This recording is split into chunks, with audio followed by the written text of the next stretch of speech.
Ma sœur m'a demandé un gâteau à 1100 $ pour sa fête de fiançailles, mais m'a dit que je n'étais pas invité.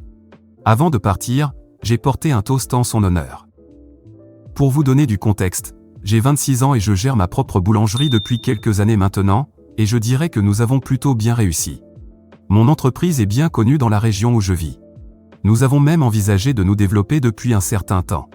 Je suis une professionnelle et j'ai toujours eu un grand intérêt pour ce domaine. J'ai également obtenu mon diplôme d'une école culinaire et j'ai suffisamment d'expérience pour être qualifiée en tant que grande pâtissière. La plupart des membres de ma famille font généralement appel à moi lorsqu'ils ont besoin de gâteaux pour des événements, et je suis toujours heureuse de les aider. Je leur propose même des prix plus bas que ceux que je facture à mes autres clients. La seule personne qui a jamais eu un problème avec moi est ma sœur aînée, appelons-la Rebecca. Elle a 4 ans de plus que moi et nous avions une bonne relation auparavant, mais les choses ont mal tourné entre nous il y a quelques années. Il y a environ 6 ans, elle a ramené son petit ami de l'époque à la maison pour le dîner de Thanksgiving. Elle venait juste de commencer à travailler dans une nouvelle entreprise, et c'est là qu'ils se sont rencontrés. Ils ne sortaient ensemble que depuis quelques mois, mais je pouvais voir qu'elle était assez sérieuse avec lui. Cependant, je ne sais pas s'il était aussi intéressé par elle qu'elle l'était par lui, car après le dîner, je suis sorti pour fumer et il m'a suivi et a commencé à me draguer. Je me suis senti mal à l'aise, donc je n'ai pas répondu à ses avances et je suis rentré à l'intérieur. Plus tard dans la soirée, j'ai pris Rebecca à part et je lui ai dit comment son petit ami s'était comporté avec moi. Elle avait l'air contrariée mais n'a pas dit grand-chose. Tout ce qu'elle a dit, c'est qu'elle allait s'en occuper plus tard. Je n'y ai pas trop pensé car je me suis dit que j'avais fait ce qu'il fallait et que c'était à elle de décider quoi en faire. Mais pour une raison quelconque, après cet incident, elle a commencé à prendre ses distances avec moi. J'ai continué à essayer de rester en contact avec elle, en l'invitant à sortir et tout, mais un jour, elle a juste arrêté de répondre. Elle n'a jamais expliqué son comportement. Elle a même rompu avec ce gars quelques mois plus tard, mais même après cela, nous n'avons jamais arrangé les choses. J'ai commencé à être vraiment frustré par sa façon de m'éviter constamment et d'agir comme si elle ne voulait pas être près de moi ou même me parler. Alors, j'ai arrêté d'essayer de maintenir le contact avec elle. Après cela, les choses n'ont jamais été les mêmes entre nous. Nous étions polis lors des réunions de famille, mais nous n'étions plus amis comme avant. Ce n'est qu'il y a quelques années, peut-être 3, que j'ai enfin découvert ce qui s'était réellement passé et pourquoi elle avait soudainement cessé de me parler. Notre cousine, en qui nous avons toutes les deux beaucoup confiance, appelons-la Lana, 30 ans, m'a dit que Rebecca lui avait confié certaines choses qu'elle ne m'avait pas révélées à l'époque parce qu'elle n'était pas sûre que ce soit à elle de le dire. Mais maintenant que nous avions toutes beaucoup mûri, elle pensait qu'elle pouvait enfin me le dire pour que je puisse comprendre pourquoi Rebecca m'avait coupé de sa vie. Apparemment, après ce dîner de Thanksgiving, lorsque Rebecca a demandé à son petit ami ce que je lui avais dit, il a nié. Il a dit que j'avais déformé l'histoire et qu'en réalité, c'était moi qui l'avais dragué et essayé de le séduire, et non l'inverse. Et Rebecca l'a cru, lui, au lieu de moi. Apparemment, elle était assez peu sûre d'elle par rapport à moi à l'époque et pensait que j'étais capable de la trahir. Bien sûr, elle n'a jamais dit explicitement qu'elle était jalouse de moi, mais la façon dont elle parlait de moi à cette époque le rendait très clair, du moins, c'est ce que Lana m'a dit. Et honnêtement, cela avait du sens. Pendant longtemps, je n'étais que la petite sœur intello de Rebecca. Mais après cela, je suis devenu ma propre personne, et cela a dû lui sembler un peu menaçant, surtout quand son copain m'a dragué. Cela m'a vraiment blessé qu'elle croie un inconnu plutôt que moi, juste parce qu'elle avait besoin d'une raison de me détester et de me faire passer pour la méchante. Tout ce que j'ai fait, c'est être honnête avec elle et refuser de vivre dans son ombre toute ma vie. Lana m'a consolé et m'a dit que ce n'était pas ma faute, mais j'étais quand même vraiment contrarié à l'époque, et je ne pense pas que je m'en sois jamais complètement remise. Je pensais sincèrement que Rebecca et moi étions suffisamment proches pour ne pas laisser des choses aussi triviales interférer avec notre relation, mais visiblement, c'était une attente à sens unique. Elle cherchait clairement juste une excuse pour me couper de sa vie afin de pouvoir dire du mal de moi aux autres sans se sentir coupable. Au moment où j'ai découvert tout cela, trop de temps était déjà passé. Rebecca et moi avions arrêté de nous parler bien avant que cela ne me soit révélé, donc à ce stade, la confronter et essayer d'arranger les choses ne semblait pas en valoir la peine. C'était déjà trop tard, et nous avions toutes les deux continué nos vies. Rebecca et moi n'avions pas parlé depuis près de 3 ans lorsque j'ai appris la vérité. Même Lana s'était éloignée d'elle, mais c'était simplement parce qu'elles étaient toutes les deux occupées avec leur propre vie, pas à cause d'une dispute, contrairement à nous. Rebecca était occupée parce qu'elle était enceinte à l'époque, ce qui était une autre raison pour laquelle j'ai pensé que cela ne valait pas la peine de ressasser le passé. Cela ne ferait qu'entraîner un stress inutile, qui pouvait facilement être évité en l'ignorant simplement et en passant à autre chose. Elle sortait avec son fiancé actuel, David, depuis 1 an à ce moment-là, et j'avais lancé mon entreprise quand son fils avait environ 5 mois. Je ne dis pas que ma famille devait absolument venir me voir chaque fois qu'ils avaient besoin d'un gâteau pour un événement, mais je pensais que cela aurait été bien s'ils l'avaient fait. Et malgré tout le conflit non résolu entre nous, je m'attendais quand même à ce que Rebecca me contacte lorsqu'elle aurait besoin d'un gâteau pour les anniversaires de son fils. Parce qu'en tant que famille, c'était littéralement le minimum qu'elle pouvait faire pour moi. Mais une fois de plus, j'ai été déçu. Bien sûr, je vais traduire le texte en français. Cela prendra un moment. J'avais espéré que les gens me soutiendraient, moi et ma nouvelle entreprise, et la plupart des membres de ma famille l'ont fait. Même des connaissances qui n'étaient même pas des amis proches ont acheté chez moi. Mais Rebecca? Elle n'a jamais fait affaire avec moi. Et cela m'a vraiment blessé et insulté. Le plus étrange, c'est que j'étais toujours invité aux fêtes d'anniversaire de son fils, et il y avait toujours un gâteau extravagant provenant d'une autre boulangerie. Et pourtant, ma mère insistait toujours pour que j'y aille, même si je ne me sentais pas à l'aise, parce qu'elle pensait que c'était important pour nous. Donc, pendant les 3 dernières années, j'ai continué à assister aux fêtes d'anniversaire de mon neveu, seulement pour être confronté à une bande de membres de la famille curieux qui me posaient des questions sur le gâteau. Je devais expliquer que le gâteau n'était pas le mien et que Rebecca l'avait commandé ailleurs.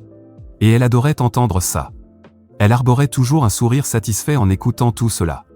C'était vraiment agaçant, et j'en avais assez que la même chose se reproduise année après année. Donc cette année, j'ai décidé de ne pas y aller et de rester chez moi. Je ne me souciais plus des apparences, pas comme à 23 ans. Ma mère était évidemment très contrariée, mais mon père n'a pas semblé s'en soucier. Et je ne pense pas que cela ait changé quoi que ce soit pour ma sœur non plus. Elle ne semblait pas passer un moins bon moment à la fête, parce que j'ai vu les photos en ligne. Mais je suppose que cela lui a simplement donné l'excuse parfaite pour arrêter de faire semblant d'avoir une relation cordiale avec moi et commencer à m'éviter complètement et à me détester pour de bon. Après que je ne sois pas venu à l'anniversaire de son fils cette année, elle m'a bloqué sur tous les réseaux sociaux, et honnêtement, cela m'allait très bien parce que nous n'étions pas amis de toute façon. Elle avait clairement montré que la seule raison pour laquelle j'étais invité à ces événements familiaux était parce que notre mère voulait que nous soyons au moins cordiales l'une envers l'autre. Cela s'est produit il y a presque 5 mois, et nous n'avons eu aucun contact depuis. Il y a eu quelques mariages et événements auxquels nous avons dû assister entre-temps, mais contrairement à avant, où nous nous saluions au moins lorsque nous nous croisions à ces événements, cette fois, nous ne l'avons même pas fait. C'était très évident que nous ne nous parlions plus, et cela m'était égal parce que nous n'étions pas amis. C'était elle qui avait un problème avec moi, alors elle pouvait m'ignorer autant qu'elle le voulait. Je m'en fichais tout simplement. J'avais abandonné tout espoir que nous ayons un jour à nouveau une bonne relation. Mais ensuite, elle m'a finalement débloqué il y a quelques semaines et m'a contacté personnellement. J'ai cru qu'elle allait enfin aborder tous les problèmes que nous avions eus au fil des années. Je ne m'attendais même pas à ce qu'elle s'excuse, mais simplement qu'elle reconnaisse que quelque chose n'allait pas dans la façon dont nous nous traitions. Mais elle n'a rien fait de tout cela. À la place, elle m'a dit qu'elle avait une commande pour moi. Je savais déjà de quoi il s'agissait parce que j'avais entendu dire par quelques personnes qu'elle était maintenant fiancée et que David l'avait finalement demandé en mariage après 4 ans ensemble, et qu'ils allaient se marier dans quelques mois. J'ai donc supposé qu'elle me contactait pour me demander de faire un gâteau pour sa fête de fiançailles. Et j'avais raison. Elle n'a même pas dit « s'il te plaît » ou quoi que ce soit pour que son message paraisse poli, et c'était vraiment étrange parce qu'aucun autre client ne me parlerait jamais comme ça, c'était juste impoli. Je vais vous montrer le message qu'elle m'a envoyé pour que vous voyez exactement de quoi je parle. J'ai besoin d'un gâteau à 5 étages pour ma fête de fiançailles ce week-end. Dis-moi le prix ce soir. C'était tout. Pas de merci, pas de s'il te plaît. Mais bon, je lui ai demandé de préciser le type de gâteau qu'elle voulait et j'ai répondu comme je l'aurais fait avec n'importe quel autre client. J'ai choisi de la traiter professionnellement car, en fin de compte, c'était du business, et je n'allais pas laisser ma relation personnelle avec elle interférer avec cela. Elle a précisé ce qu'elle voulait exactement, puis je lui ai dit que le prix serait d'environ $1100, car le type de préparation qu'elle demandait allait être assez élaboré, et il me faudrait du temps pour tout préparer. Et elle m'a dit que c'était trop cher pour un gâteau de ce genre et que je devais baisser mon prix. Je lui ai dit que c'était le prix que je proposais parce qu'elle était de la famille et que je lui faisais une réduction, sinon, j'aurais probablement facturé un peu plus pour un gâteau comme celui-là. Je lui ai également dit que je ne facturais même pas les frais de livraison, donc c'était vraiment le prix le plus bas que je pouvais offrir, et je ne pouvais pas descendre plus bas sans subir une perte moi-même. J'acceptais également cette commande dans des circonstances particulières. Normalement, je n'aurais pas pris une commande aussi importante avec seulement une semaine de préavis, car pour tout gâteau de plus de 2 étages et aussi élaboré, je demande généralement que les commandes soient passées au moins 2 semaines avant l'événement.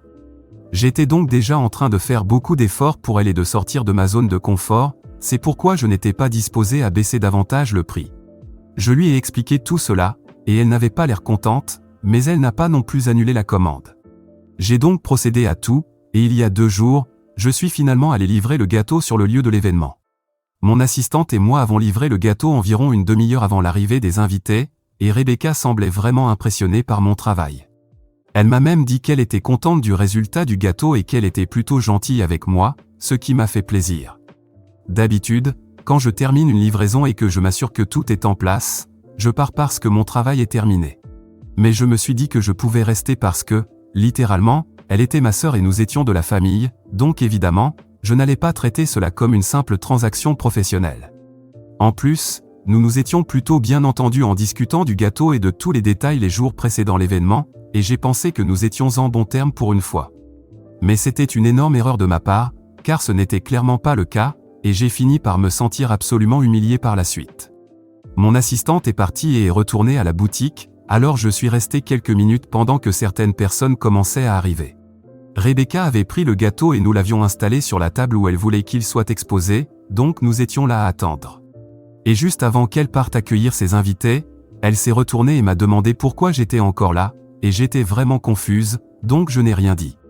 Et dans le silence qui a suivi, elle m'a dit qu'elle appréciait le gâteau, mais que je n'étais en fait pas invité à l'événement et que c'était juste un arrangement professionnel. Elle a ajouté qu'elle apprécierait vraiment que je parte, car sinon, les gens commenceraient à parler de nous deux et à se demander si nous étions en train de nous réconcilier ou non, et que ce n'était vraiment pas le moment pour ça, car cette journée était censée être consacrée à elle et à son fiancé, donc elle ne voulait pas que je sois là. Après ce petit discours, je me suis senti tellement insignifiante et humiliée que j'ai failli partir. Mais ensuite, j'ai vu mes parents arriver, et ils ne m'ont même pas remarqué en train de me tenir là.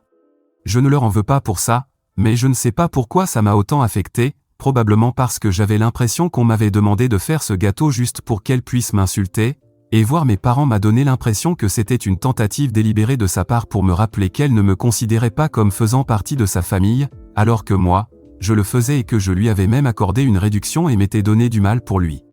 Faciliter les choses. Je me suis sentie affreuse, alors j'ai décidé de me venger de Rebecca pour m'avoir insulté comme ça. C'est là que j'ai peut-être eu tort, car j'ai décidé de faire un discours à l'événement, et ce n'était pas un discours gentil. J'ai attrapé le premier verre de vin que j'ai trouvé et j'ai décidé d'attirer l'attention de tout le monde avant de faire un petit toast et de dire exactement ce que je ressentais pour elle, car j'étais vraiment en colère et je ne réfléchissais plus clairement.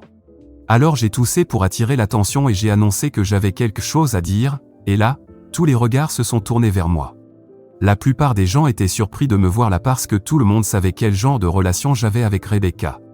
Mais je n'allais pas rester timide maintenant et garder le silence parce que j'en avais enfin assez. Et même si je voyais ma mère me dire de me taire, j'ai quand même poursuivi mon discours.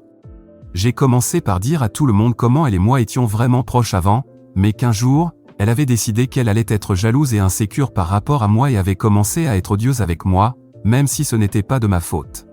Puis j'ai raconté tout l'incident qui s'était produit pendant le dîner de Thanksgiving 6 ans plus tôt et comment elle avait cessé de me parler à cause de son copain de l'époque, avec qui elle n'avait même pas duré 2 mois. Mais elle voulait juste une raison de me détester, et je lui avais servi cette raison sur un plateau d'argent en étant honnête avec elle. Ensuite, j'ai continué en parlant du fait qu'elle m'avait bloqué partout après que je ne sois pas venu à la fête d'anniversaire de son fils cette année. J'ai même mentionné comment certaines personnes présentes à cette fête étaient responsables parce qu'elles étaient toujours là pour souligner qu'elles n'avaient pas commandé de gâteau chez moi à cause de notre relation tendue.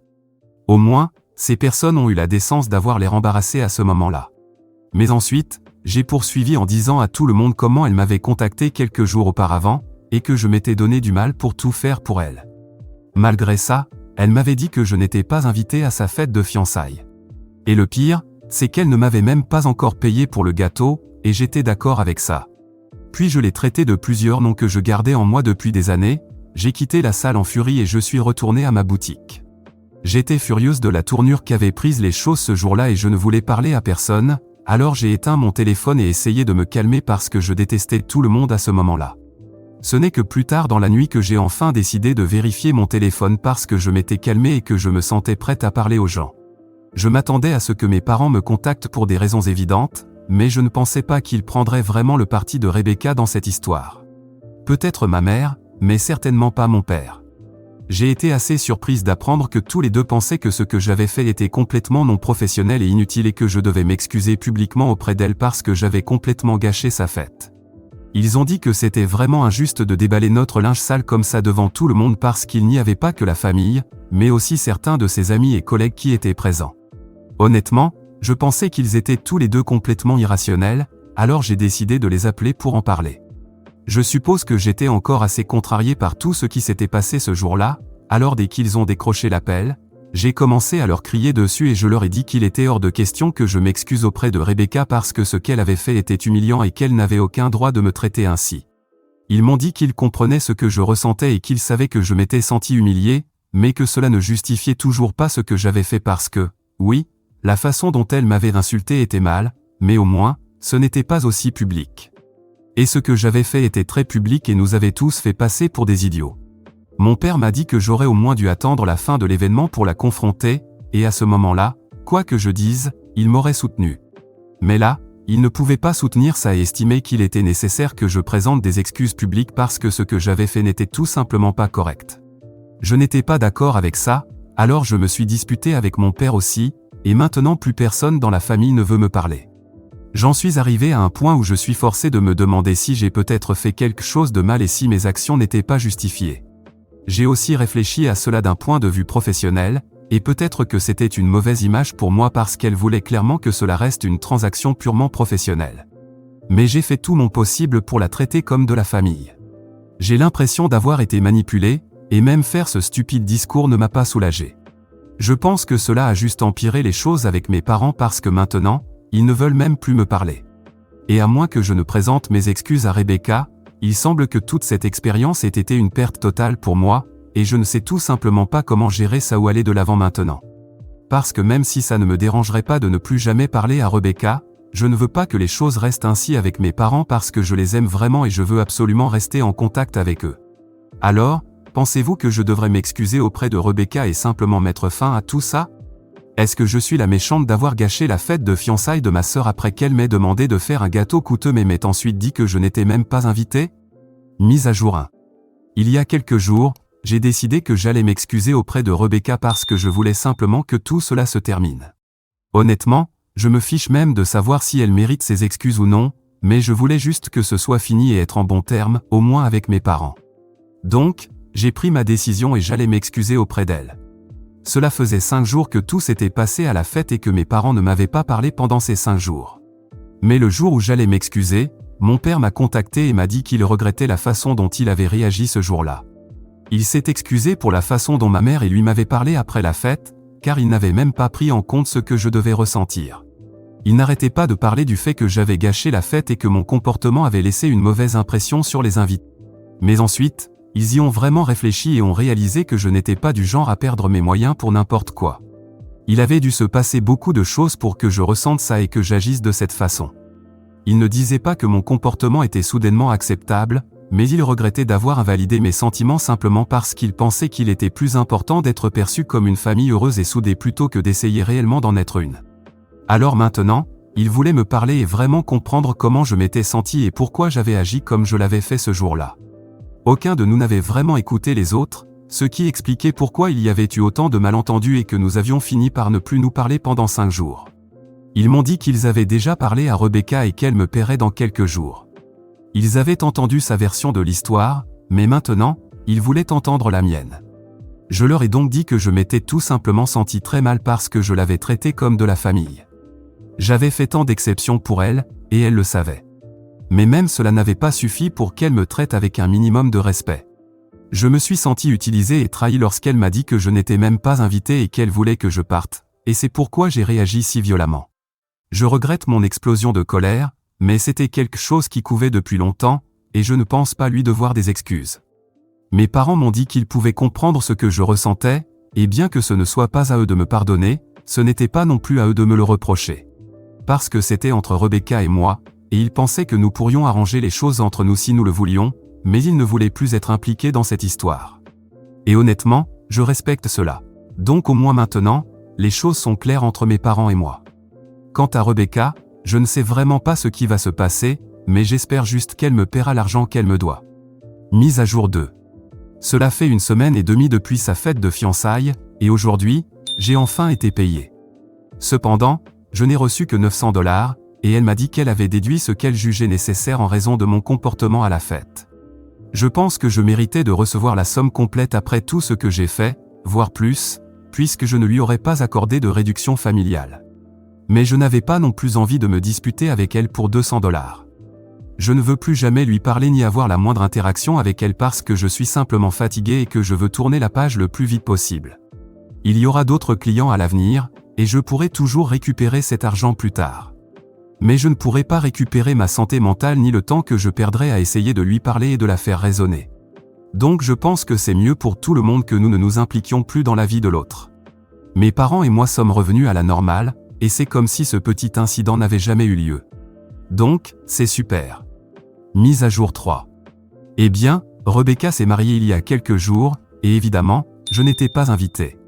Mais ce n'est pas grave parce que je ne pense pas vouloir faire partie de quoi que ce soit qui la concerne, et je pense qu'elle ressent la même chose à mon égard. Mes parents y sont allés, et je sais qu'ils ont passé un bon moment, mais ils ne m'en ont pas parlé, et je leur en suis vraiment reconnaissante. Même ma mère, qui avait du mal à comprendre auparavant que ma sœur et moi ne nous entendions plus, a respecté le fait que nous ne voulions plus nous parler ni entendre parler l'une de l'autre. Et je pense que c'est désormais très évident que nous ne nous entendons pas. Nous avons repris nos habitudes en nous ignorant lors des événements familiaux, et je pense que c'est mieux ainsi sur le long terme. Je lui souhaite du bonheur et du succès dans sa nouvelle vie, mais je n'ai aucune intention de me réconcilier. Mon entreprise fonctionne bien, et je suis heureuse. Mes parents et moi avons une bonne relation, et j'ai une sœur, ce n'est juste pas ma sœur biologique. Et je parle de Lana, qui a aussi été là pour moi ces derniers jours. J'ai des amis formidables et des collègues incroyables. Je ne pourrais pas demander mieux. Mise à jour 4. Cela fait un moment que je n'ai pas parlé de ma sœur, environ 8 mois si je ne me trompe pas, mais j'avais besoin de publier cette mise à jour. D'abord, parce que beaucoup de personnes m'ont demandé si quelque chose de nouveau s'était produit, mais aussi parce que je pense que cela pourrait vous intéresser. Il s'avère que David a trompé Rebecca. Oui, le même David qui était avec elle depuis des années et qui l'a finalement menée à l'hôtel.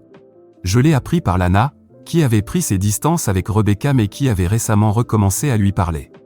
Apparemment, elle avait besoin de quelqu'un à qui se confier. Au début, je n'y croyais pas, mais ensuite j'ai réalisé qu'étant donné l'historique de Rebecca en matière de relations, ce n'était finalement pas si surprenant. Mais ce n'est pas là que se termine la mise à jour, car peu de temps après, j'ai reçu un appel de Rebecca. Elle voulait parler et se plaindre du fait qu'elle finit toujours par choisir les mauvais hommes, y compris celui qu'elle avait préféré à moi, ce qui avait conduit à notre dispute. J'ai pu entendre une sorte d'excuse au milieu de toutes ces lamentations, mais rien de vraiment concret. Je ne sais même pas pourquoi elle m'a appelé. Je suppose qu'elle n'avait personne d'autre à qui parler à part ma cousine et qu'elle avait toujours donné la priorité aux hommes, comme elle l'avait fait avec moi, et c'est pourquoi elle se retrouvait seule. Mais honnêtement, ça n'a pas d'importance. De toute façon, je ne veux plus avoir de relation avec ma sœur. Après tout ce qui s'est passé, après toutes les fois où elle m'a blessé et humilié, je n'ai tout simplement plus de place pour elle dans ma vie. Je lui ai gentiment dit que je ne pouvais pas l'aider et que j'avais besoin de rester éloigné d'elle pour ma propre santé mentale. Je pouvais sentir qu'elle n'avait pas aimé ce que je disais, mais elle n'a pas protesté non plus. Je sais que cela peut sembler dur, mais parfois, il faut se protéger et fixer des limites, même avec sa propre famille.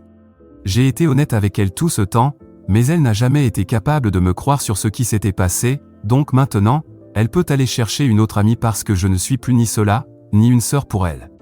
Je pense que nous sommes mieux séparés, et toutes les relations, même familiales, n'ont pas besoin d'être réparées. J'en ai parlé à mes parents et, même s'ils espéraient que nous nous rapprocherions, ils comprennent au moins et ne s'en mêleront plus. En tout cas, mon père ne le fera pas. Ma mère a toujours essayé de réparer les choses entre nous, mais mon père m'a dit qu'il ferait de son mieux pour l'empêcher d'intervenir.